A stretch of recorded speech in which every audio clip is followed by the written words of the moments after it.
Alors pourquoi ce forum? Parce que justement nous sommes dans un secteur qui évolue très vite et en même temps nous sommes dans un secteur qui est éparpillé, c'est-à-dire il y a plusieurs initiatives, mais il fallait rassembler tout ça sous, je dirais, la même vitrine. L'ensemble de nos pays, la plupart de nos pays d'Afrique, y compris le Maroc, ont élaboré des stratégies.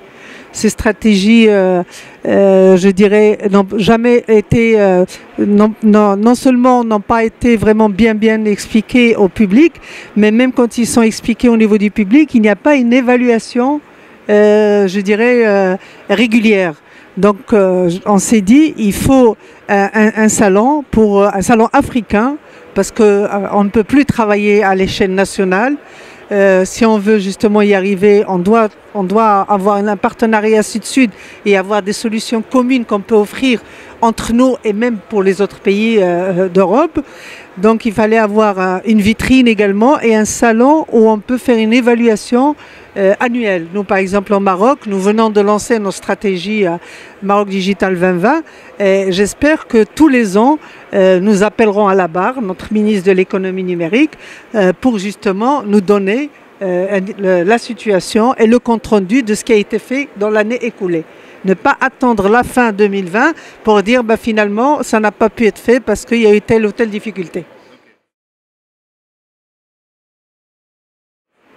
Du numérique, pour moi vraiment c'est la solution pour nos pays africains. Il y a un mal qui nous ronge un peu qui est la corruption. Je suis désolée, mais la corruption, plus vous mettez, c'est un exemple, plus vous mettez des procédures administratives en ligne, plus le citoyen pourra accéder à travers Internet pour avoir son papier, moins il aura affaire à un homme et moins il sera tenté par la corruption. Donc c'est un exemple qui est tout à fait... Et si on éradique, on diminue la corruption dans nos pays, c'est des points de PIB en plus, et ça on le sait. Je vous donne un autre exemple au niveau de l'université, de l'enseignement. Nous sommes malheureusement je dirais mal lotis par rapport aux pays développés. C'est aussi à cause du manque d'infrastructures. Nous, au Maroc, nous avons une rentrée scolaire avec 50 élèves dans une classe publique. C'est pratiquement impossible d'enseigner, d'avoir une qualité d'enseignement avec 50. Donc, encore une fois, les technologies de l'information, si on développe justement des outils, des programmes à distance et de la formation à distance et qu'on donne aux élèves, je dirais, un iPad qui coûte pratiquement rien maintenant et qui peut accéder justement au programme, c'est un exemple qui est édifiant. Et donc, qui dit améliorer l'enseignement, donc ça dit améliorer le développement. La santé, c'est malheureusement un point dans lequel nos pays d'Afrique, tous, souffrent. Alors qu'on peut très bien, je dirais, grâce aux nouvelles technologies d'information, avoir des visioconférences avec, je dirais, des spécialistes à l'international pour résoudre des problématiques, des cas qui sont importants. On peut avoir accès justement à une meilleure prise en charge du patient si on a informatisé le dossier des patients avec un accès direct de l'ensemble des hôpitaux. Je veux dire, tout ça, ça va améliorer la santé et qui dit améliorer la santé, dit améliorer le développement. Donc je dis encore une fois, les infrastructures, les routes, c'est ce que j'ai dit hier, et les ponts et tout, c'est bien. Mais ce n'est pas suffisant. Il faut qu'en parallèle, que nos gouvernements vraiment accélèrent leur politique vers l'économie numérique.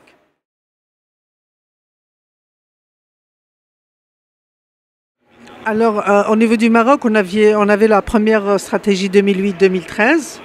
Si on prend par exemple le bilan d'étape, il n'est pas très réjouissant puisque au niveau des procédures e-gov, nous sommes passés de 5% en 2008 à 10% en 2013. Après, nous avons eu justement un changement de gouvernement et une période un peu d'attentisme de 2013 jusqu'à 2015. Nous, à l'APB, nous avons commencé à travailler avec le nouveau ministère en 2015 sur cette nouvelle stratégie Maroc Digital 2020 qui vient de voir le jour sur 2016 et qui, elle, nous pensons qu'elle va atteindre ses objectifs parce que c'est une stratégie qui repose sur 3 piliers qui sont importants et qui en même temps définit des projets concrets.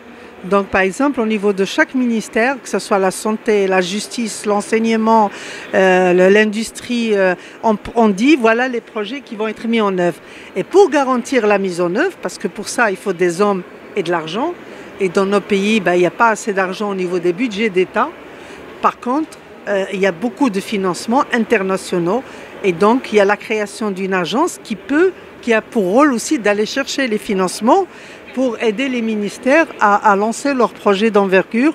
Et donc c'est une agence de l'économie numérique qui va avoir pour rôle de sensibiliser, qui va avoir pour rôle également de proposer des projets de loi parce que nos marchés publics, je ne sais pas dans les autres pays, mais au Maroc, ils ne sont pas encore adaptés à la nouvelle technologie. C'est-à-dire s'ils ne pouvaient pas encore lancer un appel d'offres pour avoir des solutions en SaaS ou en cloud ou autre, il faut adapter nos marchés publics, nos CPS.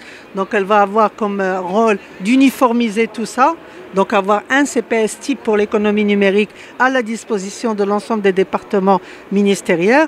Elle va avoir comme rôle également de chercher donc les financements pour ces ministères et surtout de mettre son tampon sur le projet avant qu'il sorte, mais sans faire. C'est-à-dire elle doit faire aux professionnels. Et là, en tant qu'APB, nous allons être rigoureux et nous allons suivre ça de près parce qu'il n'est pas question de créer une agence pour faire des projets de e-gouv. Il faut créer une agence pour faire aux professionnels les projets e-gouv. Oui, avec deux pays, d'ailleurs c'est pour ça, c'est la raison pour laquelle nous, l'APB, nous avons choisi le Sénégal et la Côte d'Ivoire, parce que justement il y a eu la création des commissions économie numérique au sein du groupe d'impulsion qui avait été créé lors du dernier voyage de Sa Majesté le roi Mohamed VI.